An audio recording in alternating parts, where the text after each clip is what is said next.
So hey hello WhatsApp guys, welcome back to my another video. I hope আপনারা সকলে ভালো আছেন এবং আমিও ভালো আছি। সো আজকের এই ভিডিওতে আমরা CF Moto 250 SR এই বাইকটা সম্পর্কে জানবো।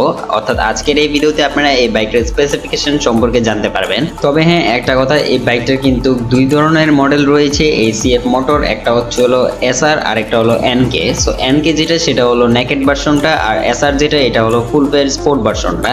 যদি আপনাদের NK এর রিভিউর দরকার পড়ে সেক্ষেত্রে অবশ্যই কমেন্ট করে জানাতে পারেন। সেক্ষেত্রে আমি CF Moto 250 যে NK ভার্সনটা আছে সেটারও আমি রিভিউ করব। তো যাই হোক, বেশি কথা বাড়াবো না, ডাইরেক্ট ভিডিও মেইন টপিক নিয়ে কথা বলবো। বাট ভিডিও মেইন টপিকে যাওয়ার আগে আপনারা যারা এখন আমার চ্যানেলটিকে সাবস্ক্রাইব করেননি সাবস্ক্রাইব করে দিন। ভাই দেখেন, সাবস্ক্রাইব কিন্তু ফ্রি হয়, করতে কোনো টাকা লাগে না। যেহেতু সাবস্ক্রাইব করাটা ফ্রি হয় তাহলে আর দেরি কিসের, এখনই।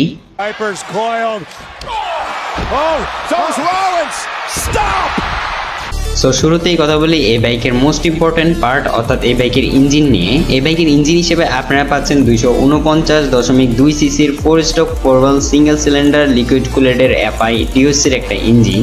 এই বাইকে যেহেতু DOC ইঞ্জিন ব্যবহার করা হয়েছে এবং 4 ভালভ থাকছে, সেক্ষেত্রে বলাই যায় এই বাইকের যে ইঞ্জিনটা সেটা একটু মোটামুটি ভালোই পাওয়ারফুল। যাই হোক, এই বাইকের এই ইঞ্জিন কনফিগার দিয়ে আপনারা এই বাইক থেকে ম্যাক্সিমাম পাওয়ার পাবেন 27.5 হর্স পাওয়ার এট 9750 RPM এবং ম্যাক্সিমাম টর্ক পাবেন 22 নিউটন মিটার এট 7500 RPM। এবং এই বাইকের এই পাওয়ার কনফিগার দিয়ে আপনারা এই বাইক থেকে সর্বোচ্চ গতি তুলতে পারবেন 150 কিলোমিটারের উপরে এবং সর্বোচ্চ মাইলেজ পেয়ে যাবেন 35 কিলোমিটারের মতন, যেটা কোম্পানি ক্লেম করে। আর এই বাইকটা 0 to 100 স্পিড অ্যাচিভ করতে পারে মাত্র 9 সেকেন্ডেরও কম সময়ের মধ্যে।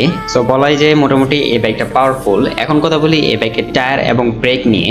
সো এই বাইকের ফ্রন্ট হুইলে আপনারা পাচ্ছেন 110/70 সেকশনের টায়ারের সঙ্গে 292 মিলিমিটার ডিস্ক উইথ ABS এবং রিয়ার হুইলে আপনারা পাচ্ছেন 140/60 সেকশনের টায়ারের সঙ্গে 220 মিলিমিটার ডিস্ক উইথ ABS। এই বাইকের হুইল সাইজ থাকছে 17 ইঞ্চের এবং এই বাইকের ক্যালিপার হিসেবে ব্যবহার করা হয়েছে 4 পিস্টন ক্যালিপার।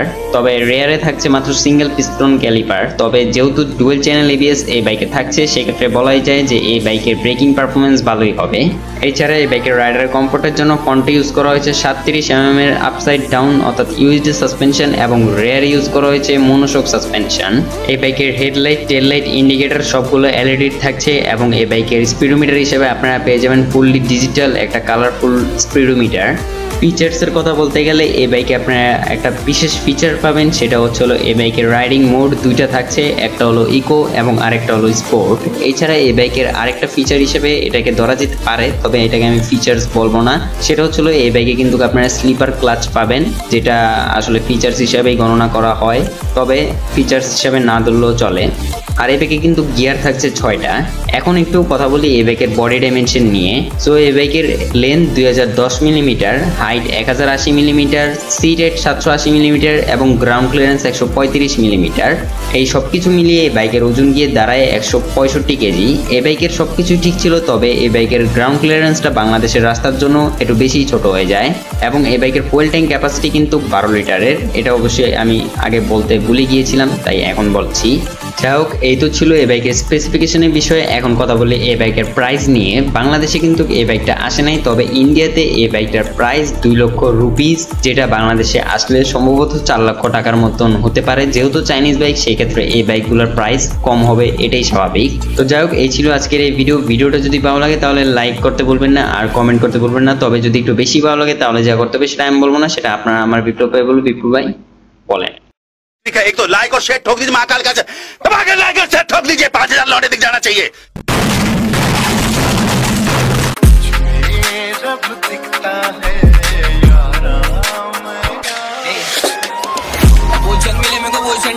आगे मचा बोले रिस्क डरेंगे पढ़ने से आगे में काम